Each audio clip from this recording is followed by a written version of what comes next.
It's been a good preseason for us to have the ability to start 8-0 after going 3-15 last season with seven freshmen, 8 new players. It's something that totally even came as a shock to myself. But I have been tremendously proud of really proud of our seniors and our upperclassmen for kind of changing some of the culture in the program. And our freshmen, they came in with a young excitement that has been, so awesome to teach basketball again. Now, we make a ton of mistakes still that are freshman mistakes, but, the enthusiasm that they play with is unmatched. Coach, Asia, is in the top 3, I think, in the league in both scoring and rebounding. What has she meant to your program?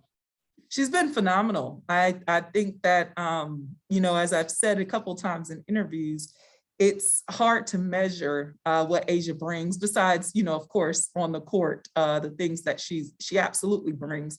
But off the court, she's been the reason or a catalyst behind our young people being able to kind of buy into the culture, buy into the system, and absolutely go as hard as they possibly can.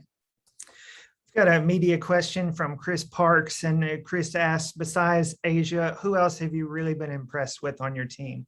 All of them, I will say, but the one that I am surprised by, a couple that I am surprised by is number one, our starting point guard, Erin Freeman. When she initially came in, she was going to be a wing player. I didn't think that she could be able to take over the point guard position. And actually, it was on scrimmage day, our first scrimmage, that I was like, I want Brown off the ball. And so we put Erin in the point guard spot just without any reps, without anything. And she's been impressive for us in that situation since then. The other one is Blair Schultz. I think that she had a tremendous junior college career for herself, but most of that was catered around her ability to score. What I've been impressed with is her ability to defend. She's one of the best defenders on our team. She's super heady, super smart, and I've really, really, really been impressed with her. Chris also asks if you could take us through setting the school record for wins starting out 8-0 this year. Yeah, again, as I said, last season we finished 3-15. And so knowing that we were going to have an entirely flipped roster that was freshman heavy, my thought process behind it was, let's get a couple games that are 50-50 games that we know we'll be able to compete with. Get our young people as much, because we knew freshmen were going to have to start, and we knew that they would have to have big minutes, that we could get them in. To be an 8-0, I never pictured it. I didn't imagine it.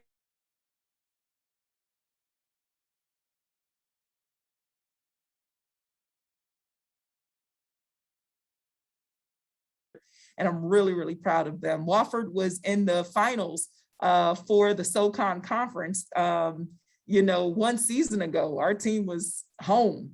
And so to be able to pull out a win over a school that we have a ton of respect for was something that was truly special, and let me know the mindset and the heart of this team.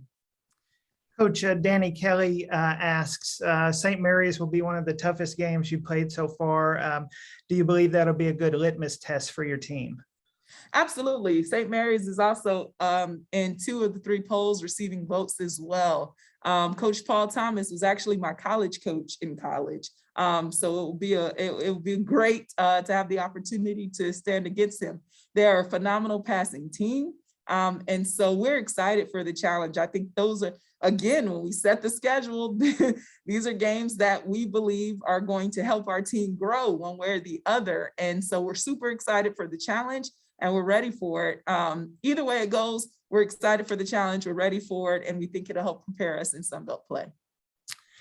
Question from Chris Parks. He asked, how much confidence do your young players have at this point of the season?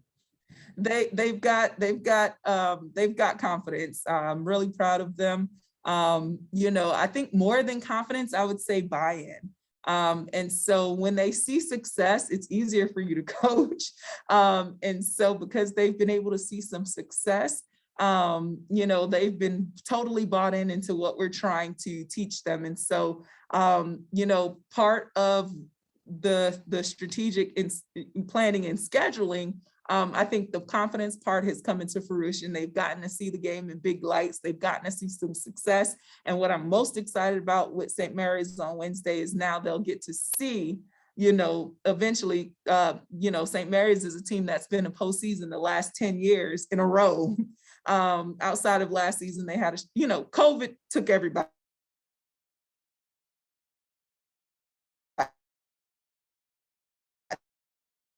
out, either team. And so it'll be good to see them against that competition. And Chris also asks your impression of the SunBelt this year and the challenge you have ahead with that schedule. Oh gosh, SunBelt is the best league out there. And I say that with all the confidence in the world. When I watch my colleagues have taken now, and I could be wrong in this number, 3 SEC schools, I believe my colleagues have taken down. There's no doubt that they're the absolute, but they've been killing it in non-conference play, beating Conference USA, beating MAC, beating every single conference convincingly. There's no doubt that this year's SunBelt team SunBelt Conference reminds me of the year we sent 8 to postseason. Now, Coach, your thoughts on Pensacola as the home of the SunBelt tournament and the environment it creates for your student athletes and your fans? Okay.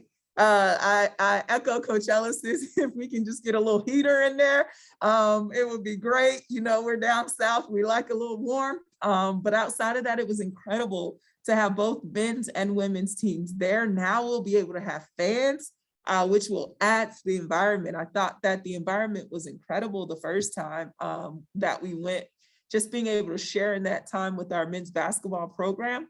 And so now we'll be able to engage with the community, do the community service, the things that we typically get to do, as well as, have our fans, our band, our cheerleaders, and all of that be a part of it. I can't wait to watch this tournament continue to grow over the city of Pensacola.